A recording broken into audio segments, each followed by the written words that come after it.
Hello friends, welcome my YouTube channel. Last videos में मैं आपके साथ माइक्रो टीचिंग की डायरी कैसे बनाते हैं और लेसन प्लान की डायरी बनाते समय किन किन बातों का ध्यान रखना चाहिए और आप कैसे लेसन प्लान की डायरी बना सकते हैं, इन सब बातों को मैंने शेयर किया। आज मैं इस वीडियो में आपके साथ एक लेसन प्लान शेयर कर रही हूँ। आप भी अपने किसी भी सब्जेक्ट पर लेसन प्लान डायरी तैयार कर सकते हैं। हिंदी और इंग्लिश का लेसन प्लान अलग होता है, बाकी अन्य सभी विषयों का फॉर्मेट सेम होता है। आप एक लेसन समझिए और किसी भी सब्जेक्ट के कितने भी लेसन प्लान तैयार कर सकते हैं। BSTC और बीएड के लेसन प्लान में डिफरेंस इतना ही है कि अगर आप BSTC के स्टूडेंट हैं तो आप 1 से लेकर 5वीं कक्षा तक अपने लेसन प्लान तैयार कीजिए, और अगर आप बीएड के स्टूडेंट हैं तो आप 6ठी से लेकर 10वीं क्लास तक के लेसन प्लान तैयार कर सकते हैं। सो फ्रेंड्स, मैं आपके साथ एक मैथमेटिक्स का लेसन प्लान शेयर करूँगी। आप अन्य सब्जेक्ट सिविक्स हो, हिस्ट्री हो या कोई भी अन्य सब्जेक्ट हो, आप उसका लेसन प्लान आराम से तैयार कर सकते हैं। सबका फॉर्मेट सेम होता है।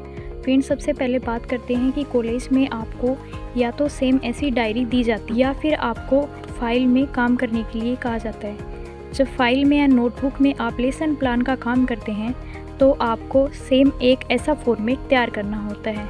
आप चाहे BSTC के स्टूडेंट हो या बीएड के स्टूडेंट हो, आप सभी को डेली लेसन प्लान डायरी तैयार करनी होती है, चाहे आप फर्स्ट ईयर में हो या सेकंड ईयर में हो। आप एक लेसन का फॉर्मेट अगर समझ जाते हैं तो आप किसी भी सब्जेक्ट पे कितने भी लेसन प्लान आराम से तैयार कर सकते हैं। आपके पास सब्जेक्ट चाहे केमिस्ट्री हो, फिजिक्स हो, सिविक्स हो, हिस्ट्री हो, पॉलिटिकल हो, ज्योग्राफी हो, इकोनॉमिक्स हो या कोई भी अन्य सब्जेक्ट हो, सबका फॉर्मेट सेम रहता है।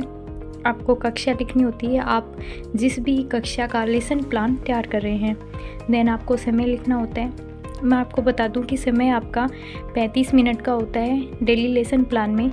आपका जो लेसन प्लान होता है वो इतना शॉर्ट भी नहीं होना चाहिए कि 35 मिनट भी आपके लिए ज़्यादा पड़ जाएं, आपका लेसन ओनली 15 या 20 मिनट में ख़त्म हो जाए।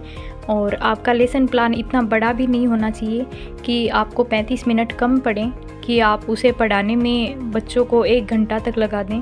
यहाँ पे संबद्ध इकाई लिखी जाती है, आप जिस भी इकाई से अपना लेसन बना रहे हैं, और यहाँ पे अपना पाठ्य प्रकरण की पढ़ाने के लिए आप जिस भी टॉपिक पर अपना लेसन प्लान बना रहे हैं वो सब लिखना होता है। ये हमारे शिक्षण उद्देश्य होते हैं कि जब हम स्टूडेंट्स को पढ़ाते हैं तो हमारा उद्देश्य विद्यार्थियों को सिखाने के लिए क्या क्या होना चाहिए। फर्स्ट होता है ज्ञानात्मक। ज्ञानात्मक लिखते हैं कि विद्यार्थी विभिन्न संख्याओं के गुणधर्म से संबंधित संक्रिया का प्रतिविज्ञान करेंगे। फ्रेंड्स, इसका मतलब होता है रिकॉल करना। जैसे टीचर पूछता है कि भारत की राजधानी क्या है, तो बच्चे जो पूर्व में अध्ययन कर चुके हैं उनसे याद करते हैं कि भारत की राजधानी दिल्ली है। देन वो टीचर को बताते हैं। विद्यार्थी विभिन्न संख्याओं के गुणधर्म से संबंधित गणनाओं का प्रत्यास्मरण कर सकेंगे। फ्रेंड्स, प्रत्यास्मरण होता है रिकॉग्नाइज करना, पहचान करना। जैसे टीचर पूछता है, आपको 2 ऑप्शन देता है कि भारत की राजधानी क्या है, दिल्ली या जयपुर, तो दोनों ऑप्शन से स्टूडेंट होते हैं वो पहचान करते हैं कि दिल्ली है या जयपुर है। सेकंड आता है हमारा अवबोध कि विद्यार्थी विभिन्न संख्याओं के क्रमविनिमेयता गुणधर्म से संबंधित संक्रियाओं के उदाहरण दे सकेंगे और इनसे संबंधित सूची बना सकेंगे। देन हमारा आता है ज्ञानोपयोग कि विद्यार्थी इस ज्ञान का उपयोग अपने जीवन में कहाँ कर सकेंगे, तो विद्यार्थी दैनिक जीवन की गणनाओं में इसका उपयोग कर सकेंगे और इससे सीखे हुए ज्ञान का स्थानांतरण कर सकेंगे कि आगे बच्चों को पढ़ा सकेंगे। लेसन प्लान अच्छा बनाने के लिए स्किल्स होती हैं वो सबसे ज़्यादा इम्पोर्टेंट होती है। तो विद्यार्थी संख्याओं की संक्रिया से संबंधित सारणी बना सकेंगे और उनसे सूचनाएं संकलित कर सकेंगे। फिर आता है अभिरुचि कि विद्यार्थी विभिन्न संख्याओं से संबंधित संक्रियाओं में रुचि ले सकेंगे और जो कठिन समस्याएं होती हैं उनको हल करने में भी रुचि ले सकेंगे। हमारा लेसन प्लान ऐसा होना चाहिए कि बच्चे उससे पढ़ते समय बोर ना हों।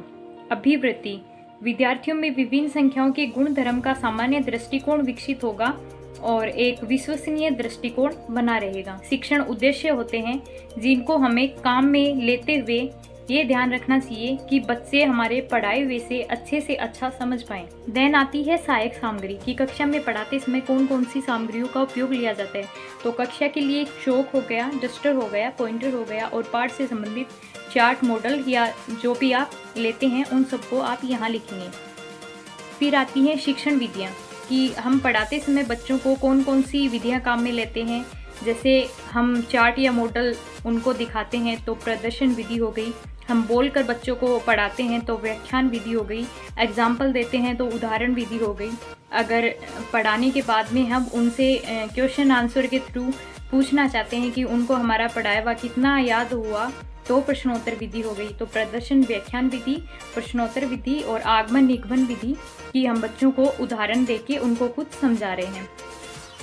देन लिखते हैं पूर्वज्ञान। विद्यार्थी विभिन्न संख्याओं जैसे प्राकृत हो गई, पूर्ण संख्या हो गई, पूर्णांक हो गई और प्रिमेय संख्या के बारे में सामान्य जानकारी लिखते हैं।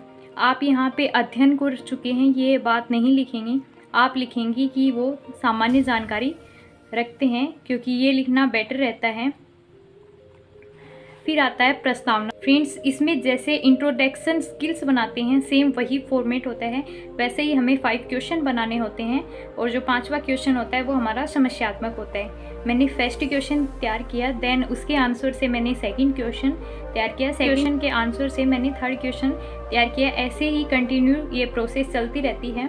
और हमारा 5th क्वेश्चन होता है कि ये जो गुणधर्म है ये कौन सा गुणधर्म होगा, तो वो हमारे लिए समस्यात्मक क्वेश्चन बन जाता है। देन हम जैसे इंट्रोडक्शन स्किल्स में लिखते हैं ये वही फॉर्मेट सेम है। हम उद्देश्य कथन लिखेंगे कि विद्यार्थियों आज हम विभिन्न संख्याओं के क्रम विनिमयता गुणधर्म के बारे में विस्तार पूर्वक अध्ययन करेंगे। हमारे टीचिंग पॉइंट आते हैं कि हम कौन कौन से टीचिंग पॉइंट काम में ले रहे हैं। क्रम विनिमयता का परिचय, विभिन्न संख्याओं की क्रम विनिमयता, क्रम विनिमयता पर आधारित समस्याएं, ये हमारे टीचिंग पॉइंट होते हैं। अब फ्रेंड्स माइंड में आता है क्या हम 3 ही टीचिंग पॉइंट यूज़ कर सकते हैं। फ्रेंड्स हम टीचिंग पॉइंट 4, 5 कितने भी यूज़ कर सकते हैं, लेकिन एक हमारा फॉर्मेट होता है जिसके अकॉर्डिंग हमें चलना होता है। अगर आप 4 या 5 टीचिंग पॉइंट यूज़ लेते हो तो आपका लेसन प्लान इतना बड़ा हो जाएगा जो कि 35 मिनट में ख़त्म होना इम्पॉसिबल हो जाएगा। इसलिए आप 3 ही टीचिंग पॉइंट काम में लें और लेसन प्लान डायरी बनाने के लिए 3 ही टीचिंग पॉइंट काम में लेते हैं कि आपका लेसन प्लान बिल्कुल सही बनता है कि आप 35 मिनट में उसे कक्षा में प्रेजेंट कर पाते हैं। मैं आपको बताऊंगी कि आपको टीचिंग पॉइंट कहाँ लिखने हैं, उनसे पहले आपको क्या लिखना है। टीचिंग पॉइंट प्रेजेंट करने से पहले आपको डायरी में लिखने होते हैं विकासात्मक प्रश्न। पूर्ण संख्याएं योग के लिए कौन से गुणधर्म का पालन करती हैं, ये आप बच्चों से पूछते हैं तो बताते हैं कि समवर्त गुणधर्म। सेकंड, समवर्त गुणधर्म का पालन करने वाली संख्याएं 3 में 5 जोड़ने अथवा क्रम बदलने पर कितना प्राप्त होता है, तो स्टूडेंट आंसर देंगे कि हमें 8 प्राप्त होता है। 8 प्राकृत संख्या किस नियम का पालन करती है, ये क्वेश्चन कक्षा में समस्यात्मक बन जाता है और इससे ही हमें अपना स्टेटमेंट प्रेजेंट करना है। फ्रेंड्स मैं आपको ये बात और बता दूं कि फर्स्ट ऑफ ऑल माइंड में आता है कि क्या मैम ये 3 ही क्वेश्चन करने होते हैं इसमें विकासात्मक प्रश्न में। तो फ्रेंड्स इसमें आप 4, 5 जितना मन चाहे क्वेश्चन कर सकते हो, लेकिन जैसा कि मैंने आपको बताया कि आपको ओनली आपका लेसन प्लान इतना ही तैयार करना है कि आप उसे 35 मिनट में कक्षा में प्रेजेंट कर सकें। अगर आपने विकासात्मक प्रश्न भी एक्स्ट्रा बनाए तो आपका लेसन प्लान काफ़ी बड़ा हो जाएगा, जिसे आप कक्षा में 35 मिनट में प्रेजेंट नहीं कर पाएंगे। देन आता है छात्राध्यापिका कथन कि जो टीचर होते हैं वो इस स्टेटमेंट को बोलते हैं कि धनात्मक संख्याओं को जोड़ते समय या गुणा करते समय क्रम बदलने पर उनका मान नहीं बदलते, इसी को क्रम विनिमयता कहते हैं। कि अपना जो समस्यात्मक क्वेश्चन था उसका ये आंसर आ जाएगा।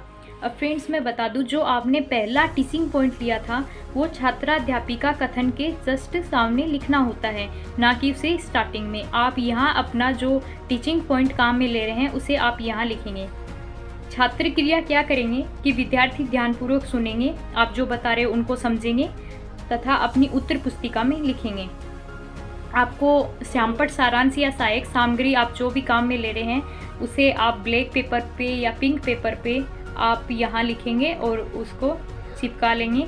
ये आपका एक श्यामपट हो जाएगा कि आप पढ़ाते इसमें ब्लैक बोर्ड काम में ले रहे हैं। जैसा कि आप देख रहे हैं, अगर स्टूडेंट्स को मैं पढ़ाऊँ तो मैं ब्लैक बोर्ड पे ये चीज़ लिखूंगी कि 2 - 4 = -2 होता है, जो कि पूर्ण संख्याओं के लिए समवर्त गुणधर्म लागू नहीं होता है। अगर 3 + 5 या 5 + 3 करें तो =8 आता है, जो क्रम विनिमयता गुणधर्म का पालन करता है। धनात्मक संख्याओं के जोड़ने व गुणा करते समय परिमेय संख्याओं के क्रम विनिमयता गुणधर्म का पालन करती हैं कि परिमेय संख्या होती हैं वो p/q के रूप में होती है, जहाँ q = 0 होता है। तो परिमेय संख्या होती हैं वो भी इस गुणधर्म का पालन करती हैं। ये आपका एक टीचिंग पॉइंट कंप्लीट हो जाता है। यहाँ सेकंड टीचिंग पॉइंट के लिए विकासात्मक प्रश्न लिखते हैं। वैसे ही आप 3 क्वेश्चन तैयार करते हैं, में जो तीसरा क्वेश्चन होता है वो समस्यात्मक होता है। आप देख सकते हैं कि मैंने फर्स्ट क्वेश्चन लिखा, देन सेकंड क्वेश्चन लिखा एंड मैंने थर्ड क्वेश्चन समस्यात्मक बनाया। उसके बाद में आता है छात्राध्यापिका कथन, जिसके जस्ट सामने मैंने जो सेकंड टीचिंग पॉइंट आपको पीछे बताया था वो लिखा है। ऐसी संख्याएं जिन्हें जोड़ते या गुणा करते समय क्रम बदलने पर उनके मान नहीं बदलते, इसी को क्रम विनिमयता कहते हैं। जैसे आप a + b को ऐड करें या b + a को ऐड करें, दोनों का आंसर सेम आता है। ऐसे ही गुणा में आप किसी एक डिजिट को दूसरे डिजिट से गुणा करें या दूसरे को पहले से करें, आंसर सेम आते हैं। जिस प्रकार मैंने आपको एग्जाम्पल देके समझाया है। तो ये योग के लिए और गुणा के लिए क्या हो गया, क्रम विनिमय हो गया। छात्रा क्रियाएं में लिखेंगे, छात्र या छात्रा क्रियाएं में लिखेंगे। विद्यार्थी ध्यानपूर्वक सुनेंगे तथा समझेंगे, क्रम विनिमयता पर आधारित समस्या हल करेंगे। अगर अब ये बच्चों को समझ में आ गया, अगर हम ऐसे ही एग्जाम्पल बच्चों को देंगे तो वो आसानी से उसका सॉल्यूशन कर लेंगे। अब मैंने सहायक सामग्री के तौर पे मैं उनको कोई चार्ट लेती हूँ या फिर कुछ लेती हूँ जिनके माध्यम से उनको समझा सकती हूँ, कि उनको एग्जाम्पल देती हूँ कि देखो मैंने योग के लिए इन संख्याओं को ऐड किया, देन उनका आंसर सेम आया, तो क्रम विनिमयता लागू होता है। बच्चों को अलग अलग एग्जाम्पल देके समझाएंगे कि किसमें ये लागू हो रहा है गुणधर्म और किसमें नहीं हो रहा है।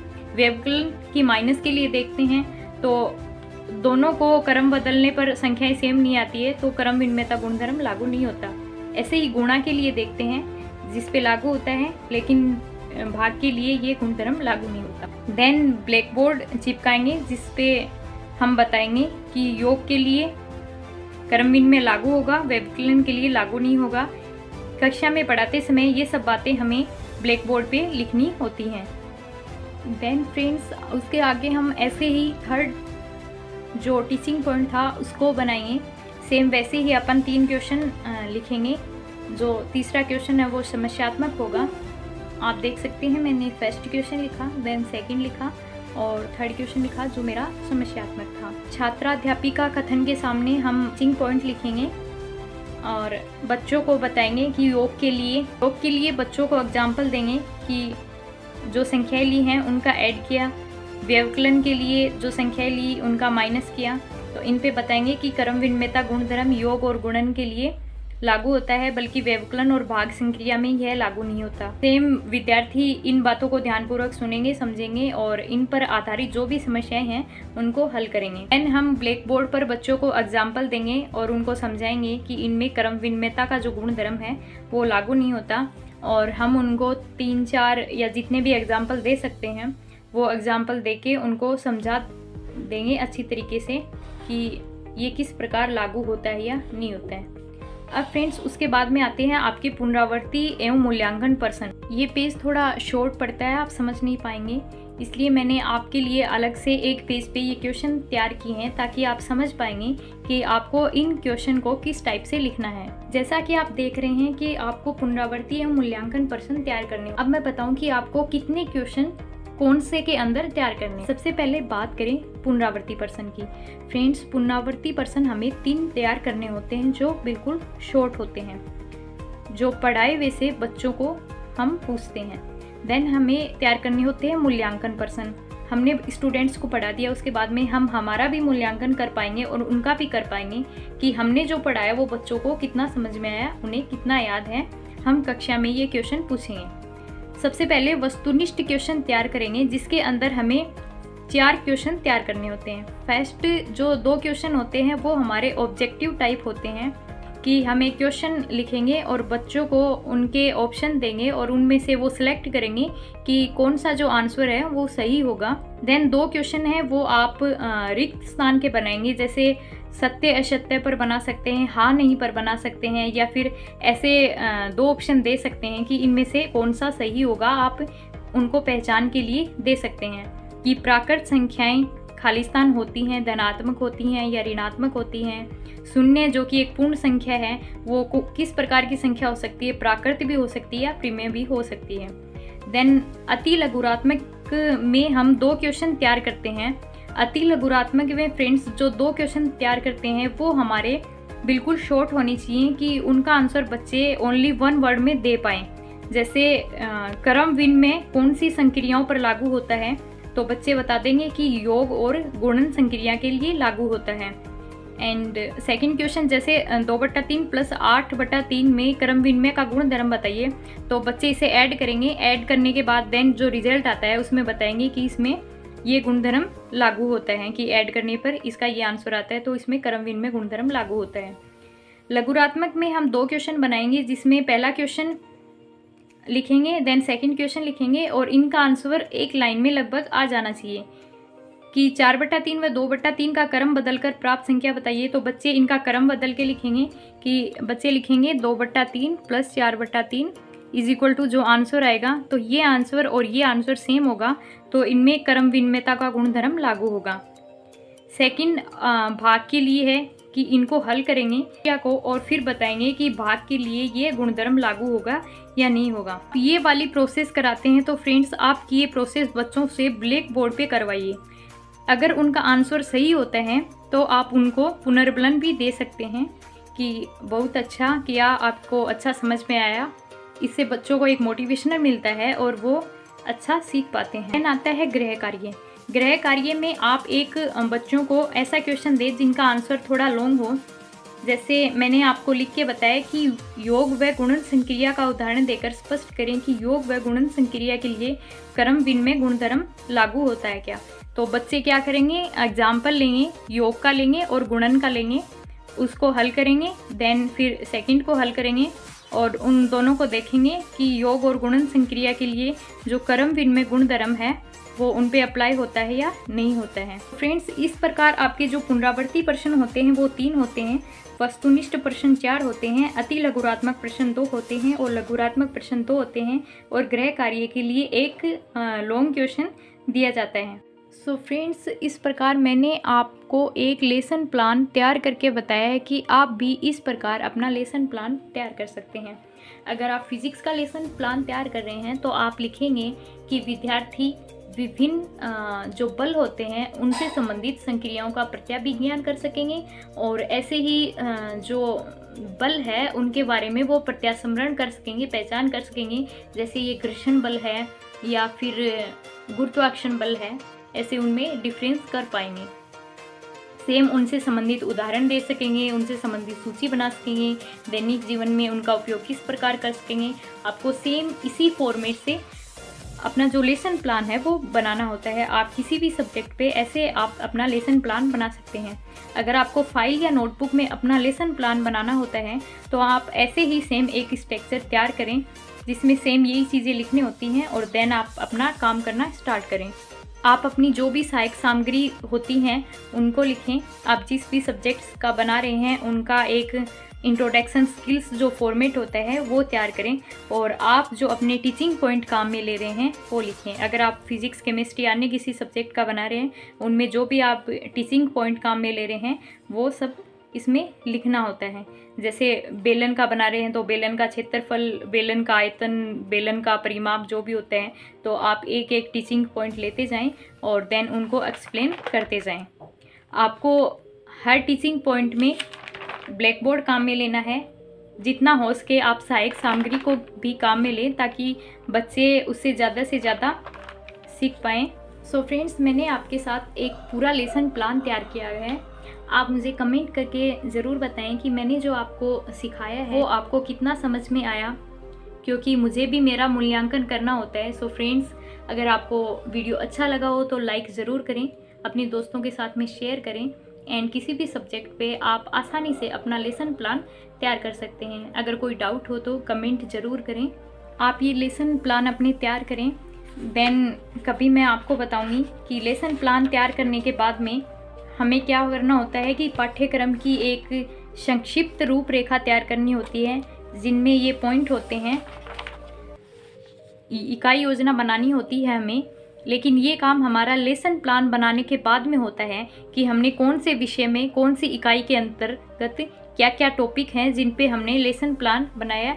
ये सब मैं आपको नेक्स्ट वीडियोज़ में लेसन प्लान आप कंप्लीट बना लीजिए, उसके बाद में मैं आपको शेयर करूँगी। आप मुझे कमेंट ज़रूर कर देना अगर इनके लिए आपको इन्फॉर्मेशन चाहिए तो okay guys, bye bye, take care. मिलते हैं नेक्स्ट वीडियो में। बने रहिए प्रिया स्टडी के साथ। धन्यवाद।